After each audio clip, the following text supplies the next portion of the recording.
Hello students, I am Meena Madam. Today I am going to start the third chapter of political science, that is electoral politics.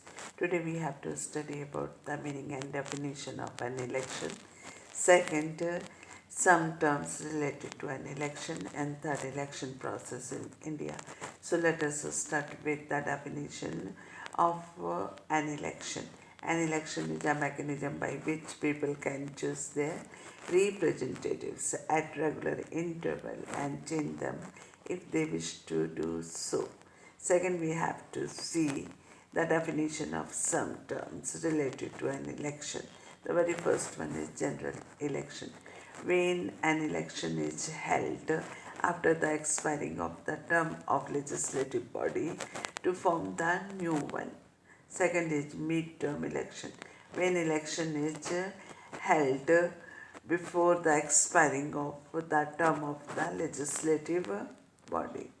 Third is by-election. When election is held to fill the vacancy in the legislature. Now we have to see the election process in India. The very first step of election process in India is formation of constituency. A constituency is a territorial area from which one candidate is elected. For example, there is the total strength of Lok Sabha in India is 545. Out of 545, 2 seats are reserved for Anglo-Indian group and rest seats are elected. And for it, at the time of the election, the whole country is divided into 543 constituency, and from each constituency one candidate is elected. For the election to legislative assemblies, concerned state is divided into a number of constituency according to the number of the seats of the concerned legislative assembly. In case of the election to local bodies, a territorial area is called ward. Now, in Lok Sabha, 84 seats are reserved for scheduled caste, whereas 47 seats are reserved for scheduled tribes. This system of reservation was extended later to other weaker sections at district and local level.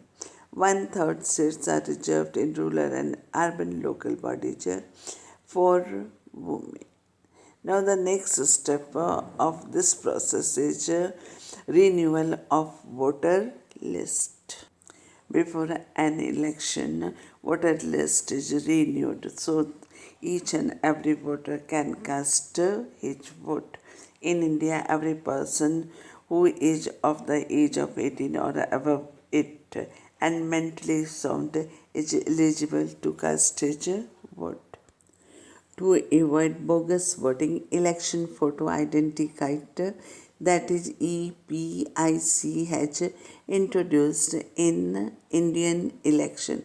It is essential for every voter to present EPIC before casting a vote. Now, next step is nomination of candidate.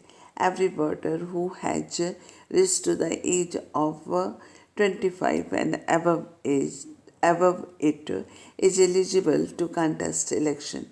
Most of the candidates contest the election on party ticket, but some candidates contest election independently. Every person who contests the election has to fill a nomination form and deposit certain amount of money as security deposit. With it, candidate has to make a legal declaration that includes first one is serious criminal case pending against the candidate. Second is details of the asset and liabilities of the candidate and family. Third is educational qualification of a candidate. Here one question is arised that why is there no education qualification for contesting election? There are some logic behind it. The very first one is educational qualification is not relevant to all kind of jobs.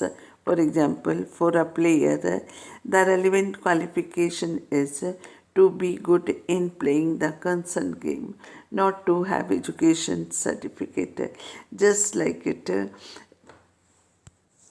is essential for a candidate to contest selection to be good administrator and interested to work in the interest of people, not to have educational certificates. Second, if educational certificates are necessary, let people decide the educational qualification of the candidate. Third, as literacy rate in India is very less, so if educational qualification is made compulsory, it go against the right to equality and democracy. Next step is election campaign. The objective of election is to provide the people a chance to choose their representatives. But before it, voters should know which political party is best, which policies are good, who is good candidate, and during election campaign, political parties, candidates through print and electronic media and rallies present their policies and programs before voters and mobilize voters in their support. In every election campaign, political parties give different slogans. Some of the famous slogans are: first one, Garibi Hatao. Garibi Hatao slogan was used by Congress in Lok Sabha election 1971. Second is Save Democracy. This slogan was given by Janata Party in Lok Sabha election 1977 in the leadership of Jayaprakash Narayan. Third is Land to Tiller. This slogan was used by the Left Front in Assembly election 1977 in West Bengal. Fourth is Protect the Self-Respect of the Telugus. This slogan was given by the N.T. Rama Rao, leader of the Telugu Desam Party in Andhra Pradesh Assembly election 1983. To make election campaign free and fair, the political parties should follow some election laws. These are: no party or candidate can. First one is bribe or threaten voters. Second is appeal voters in the name of caste or religion.